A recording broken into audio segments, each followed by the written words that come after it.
जनता party द्वारा व्यापारियों का शोषण किया जा रहा है, छोटे व्यापारियों का खासतौर से जो शोषण किया जा रहा है वो दुखद है।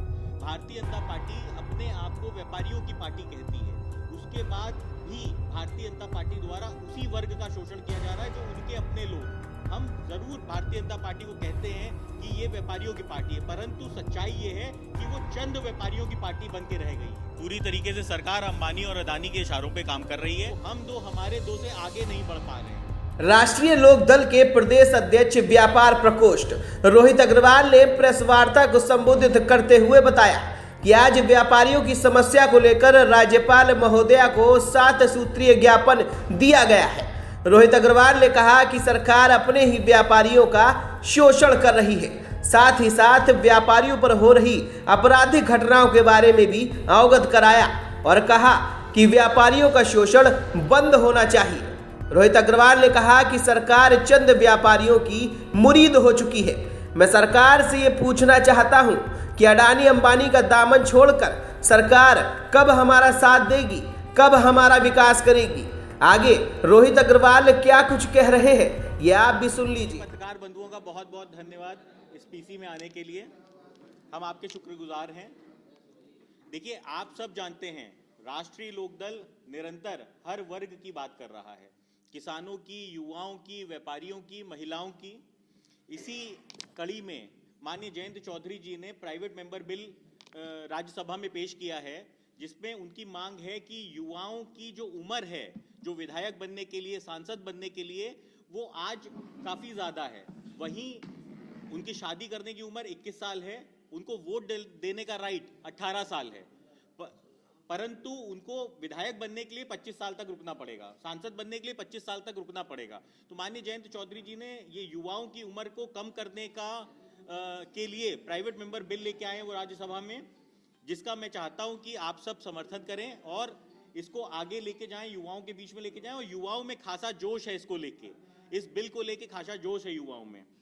आज मुख्यतः मैंने इसके बाद आपको जो बुलाया है, आज आपको बुलाने का उद्देश्य प्रेस कॉन्फ्रेंस का ये था कि मैं व्यापार प्रकोष्ठ का प्रदेश अध्यक्ष होने के नाते ये अपनी जिम्मेदारी समझता हूं कि जो भारतीय जनता पार्टी द्वारा व्यापारियों का शोषण किया जा रहा है, छोटे व्यापारियों का खासतौर से जो शोषण किया जा रहा है वो दुखद है।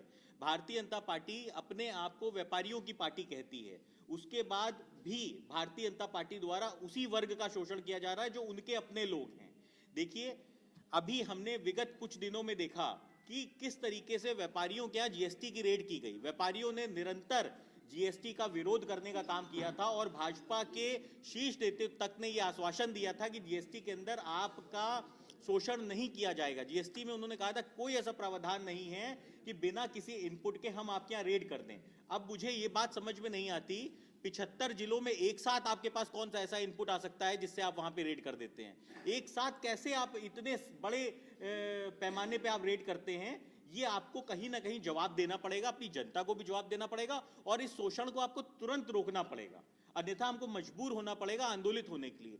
ग्रामीण क्षेत्रों तक में रेड की गई है। आप बताइए, ग्रामीण इलाकों के अंदर कौन सा ऐसा व्यापारी बैठा हुआ है जिसके यहाँ आप रेड कर देंगे और जिसके आपको अरबों खरबों रुपए मिल जाएंगे? या आपको कोई ऐसे अरबों खरबों रुपए मिले हो तो आप वो हमारे सामने डेटा रखिए।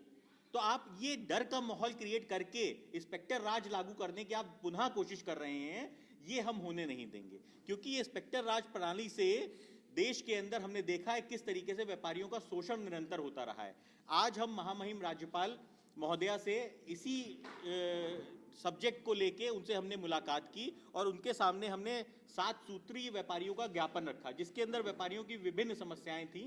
एक समस्या के ऊपर मैंने विस्तार से आपसे चर्चा की और हम ये मांग भी करते हैं कि ये जो रेड है इनको तुरंत रोका जाए। अभी व्यापारियों के अंदर एक ये भय का माहौल है कि 72 घंटे के लिए रेड रोकी गई है, इसके बाद पुनः रेड होगी। इसकी वजह से व्यापारी अपनी दुकान नहीं खोल पा रहे हैं और अपने कामकाज से उनको कहीं ना कहीं वंचित होना पड़ रहा है। देखिए, हम जरूर भारतीय जनता पार्टी को कहते हैं कि ये व्यापारियों की पार्टी है, परंतु सच्चाई ये है कि वो चंद व्यापारियों की पार्टी बन के रह गई है। वो हम दो हमारे दो से आगे नहीं बढ़ पा रहे हैं। आज व्यापारियों का शोषण करना, छोटे व्यापारियों का शोषण करना, ये देश की आर्थिक नीति के लिए भी कहीं ना कहीं घातक है।